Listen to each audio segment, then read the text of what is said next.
دا یو ورو سوال کړی دی چې څوک چې خودکشي وکړي یعنې ځان ته پانسي واچوي یا ځان په څه طریقه مړ کړي نو په ده باندې جنازه کول جایز دی او که نه او د ده دپاره دعاګانې غوښته دا جایز دی او که نه الجواب اول خو دا خبره یې ساتئ چې خودکشي او ځان وجل دا په لویو ګناهونو کې لویه ګناه ده حدیث کې راځي په صحیح بخاري صحیح مسلم کې پیغمبر صلی الله علیه وسلم وی چا چې د غر نه ځان راغوزار کو فقتل نفسه او ځان یې مړ کو فهو فی نار جهنم دی به د قیامت پر ورځ په جهنم کې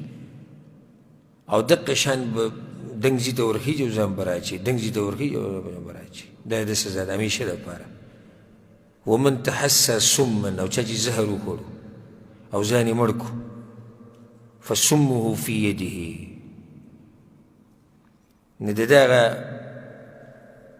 هغه زهر چې کوم دی هغه به د ده سره په لاس کي او دی به په جهنم کې په مخه به دقه زهر سکي په مخه به دقه زهر سکي ومن قتل نفسه بحدیده او چا چې ځان په اوسپنه باندې مړ کو خېټه کې اوسپنه ومنډل او ځان یې مړ کو دی به جهنم کې هم دقه شی ځان کې اوسپنه منډي په مخه همیشه دپاره دا لویه ګناه ده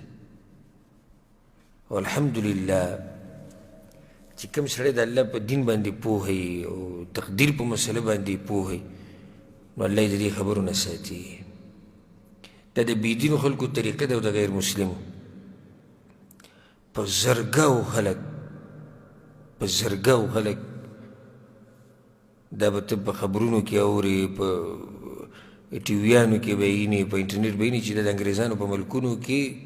دا خودکشیانې دوی روانې دي ځان یې وویشتو په تماچې یې وویشتو ګولۍ یې وخوړې د زهرو ځان یې پانسي کو د دنګ ځینه ودانګل حالانکې څومره پراخه دنیا ده د هغوی سره ځکه چې دا دنیا د هغوی جنت دی او هر څه ورسره یې سره د دې هغوی دا چل کوي زموږ یو غریب مسلمان وي او سمې ډېرې مسلې به پوهي خو دې خبرو نه الله ساتي ولې ځکه چې د هغه سره څه ده عقیده ده د هغه سره ایمان دی نو په دې ایمان کې لوی خیر پروت دی الله دې په موږ د مرګه پورې قایم لري بیا یو حدیث کې داسې راځي په صحیح مسلم کې دی د جابر بن سموره رضی الله عنه چې یو سړي د پیغمبر صلی الله علیه وسلم په زمانه کې ځان په غشي باندې وجلی و چې کله راوړی شو نو پیغمبر صلی الله علیه وسلم په هغه باندې جنازه ونه کړه وایي زه پرې نه کوم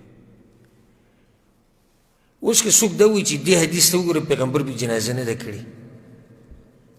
نو جمهور العلماء او اکثر علما هغو ټول دا وایي چې جنازه کیږي خو نو د دې حدیث به څه جواب کوي د حدیث جواب دا دی چې پیغمبر صلی الله علیه وسلم په هغه باندې دا جنازه د دې دپاره ونه کړه چې څوک دا ګناه بیا ونه کړي ولې که جنازه په ده باندې بلکل منه وی نو صحابه کرامو به هم بیا نه کولی خیال هم دی که نه خو صحابه کرامو خو وکړه نو اوس موږ دا وایو چې کوم سړی خودکشي وکړي ځان مړ کړي مشهور مخوریز سړی په امت کې چې هغه له نه ده پکار چې جنازه پرې وکړي لکه اوس په علاقه کې یو مشهور عالم دی او یو سړي ځان مړ کو او دا مشهور عالم وایي زه به جنازه نه کو فایده به سره وشي خلک به بیا د دې ګناه نه ځان لرې ساتي چې وګوره نیکان خلک راباندې جنازه نه کوي یا باچا ووایي یا د یو علاقې حاکم او امیر ووایي وایي زه به جنازه نه کو خو معنی خو دا نه ده چې انتحار او خودکشي د کفر دی نه کفر خو نه دی ګناه کبیره ده د ده دپاره د بخاني دعا هم غوښتی شي او په ده باندې به د جنازې مونځ هم کېږي والله اعلم